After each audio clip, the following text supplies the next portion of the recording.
جب مومن اچھے کام کی نیت کرتا ہے، ابھی اس نے وہ کام کیا نہیں، نامہ اعمال میں ایک نیکی درج ہو جاتی ہے، اور جب وہ کرتا ہے کرتا ایک ہے، لکھی 10 جاتی ہیں۔ اللہ اکبر۔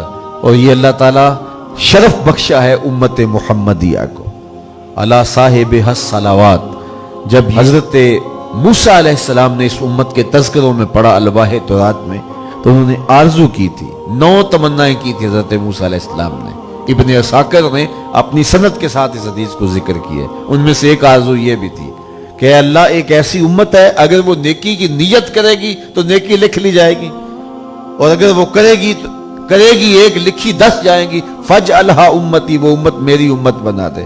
قالت تلک امت احمد صلی اللہ علیہ وسلم، کہا یہ میرے پیارے احمد کی امت ہے، جو ایک نیکی کرے کرتا ایک ہے، ثواب 10 کا عطا ہوتا ہے۔ یہ اللہ کی کرم نوازیوں کے رنگ ہیں۔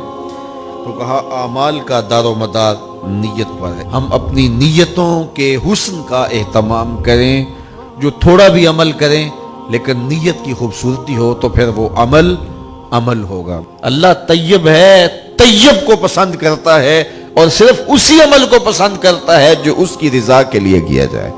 میرے اور آپ کے آقا و مولا نے ارشاد فرمایا کہ وَرَجُلٌ تَصَدَّقَ بِصَدَقَةٍ فَأَخْفَاهَا حَتَّى لَا تَعْلَمَ شِمَالُهُ مَا تُنْفِقُ يَمِينُهُ، وہ شخص جس نے صدقہ کیا اور اتنے مخفی انداز میں کیا کہ جو دائیں نے خرچ کیا بائیں کو پتہ بھی نہ چلا۔